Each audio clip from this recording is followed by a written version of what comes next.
नमस्ते जी, welcome to Himachal वाया। थर्ड चीफ जस्टिस थे इंडिया के। कश्मीर का इंडिया में मिलना, इसके पीछे इनका बहुत बड़ा हाथ था। रेडक्लिफ कमेटी जो इंडिया और पाकिस्तान के पार्टीशन को किस तरह करना है डिसाइड करने के लिए सेसल शिमला से ऑपरेट कर रही थी, उसके मेंबर थे। जम्मू एंड कश्मीर के प्राइम मिनिस्टर थे उस वक्त जब वो एसीड किया इंडिया में। जीवन की कहानी जस्टिस मेहर चंद महाजन की। न्यू सब्सक्राइबर्स सब्सक्राइब कर लीजिए और पुराने सब्सक्राइबर्स आपने बेल आइकन दबा के ऑल हिट किया है, प्लीज़ कर दीजिए। शुरू करते हैं इनके बचपन से। देखिए, ज़िंदगी सबकी बहुत बढ़िया शुरू हो ऐसा नहीं होता, लेकिन ज़िंदगी ख़त्म बहुत अच्छे से की जाए ये ज़रूरी होता है। मेहर चंद महाजन एक बहुत अमीर परिवार में पैदा हुए थे, लेकिन जब पैदा हुए तो जितने पंडित थे उन्होंने ये कहा कि ये लड़का तो अपने पिता के लिए अच्छा नहीं है, बैड लक ला सकता है, इसलिए इसकी शक्ल ना देखी जाए और इसको कहीं और भेज दिया जाए। एक बकरवाल के परिवार ने 12 साल तक उन्हें पाला। जब ये 12 साल के हुए तो इनके बड़े भाई की डेथ हो गई।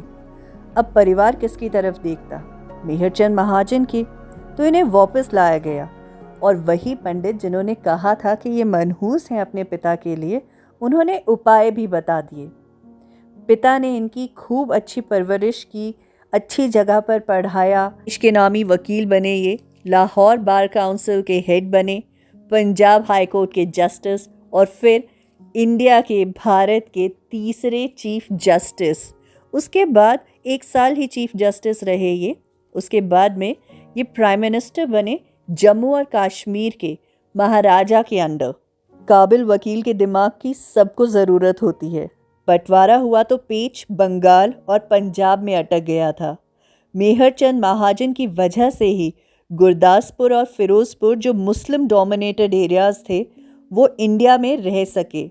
एक तहसील पाकिस्तान में गई थी। इसका पूरा क्रेडिट मेहर चंद महाजन को ही जाता है। प्रिवेंटिव डिटेंशन के ये अगेंस्ट थे। इनका ये मानना था कि preventive detention in peace time is evil.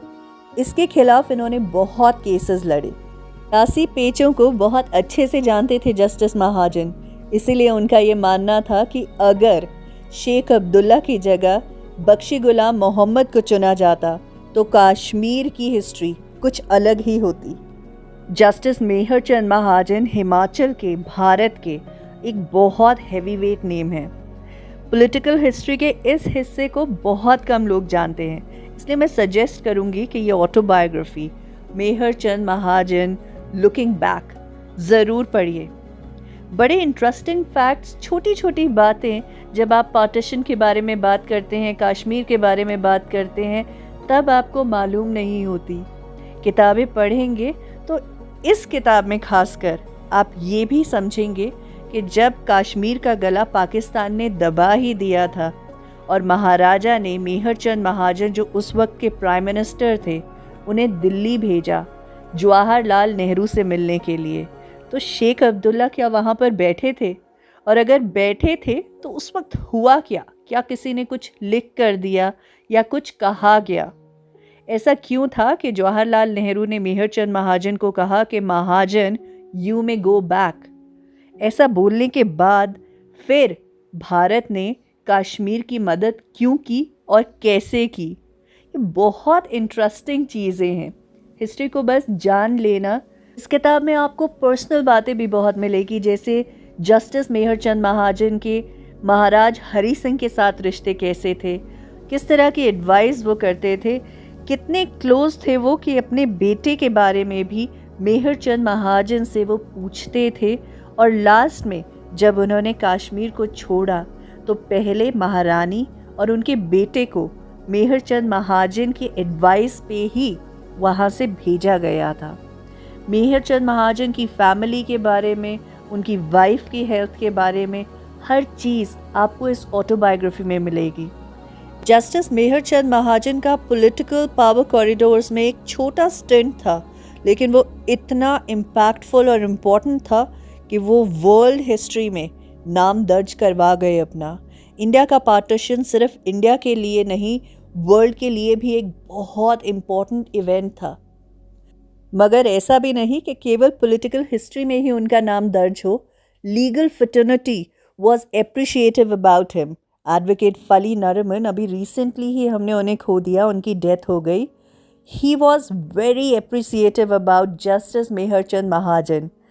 इसीलिए नहीं क्योंकि वो चीफ जस्टिस रहे थे इंडिया के, लेकिन जो उनका लीगल एप्टीट्यूड था उसके वो बहुत बड़े फ़ैन थे। रेडक्लिफ कमेटी जिसके वो मेंबर थे, अगर उसकी बात मानी जाती, जिसकी मीटिंग्स शिमला के सेसिल होटल में हो रही थी, तो लाहौर भी इंडिया में होता। माउंटबेटन का ये डिसीजन था कि लाहौर पाकिस्तान को दे दिया जाए, नहीं तो उस कमेटी के अगर मैप्स पे ध्यान दिया जाता, लाहौर इंडिया का हिस्सा ही होना चाहिए था। तो इस किताब को पढ़िए और जानिए हिमाचल के एक ऐसे लड़के के बारे में जिसकी हाथों की लकीरें भारत के मैप की लकीरों को बना गई। Do read looking back justice Mehrchand Mahajan, एक जीवन की कहानी जो वाकई याद करने वाली है, समझने वाली है। यह आपको बहुत सारी चीज़ों में मदद करेगी।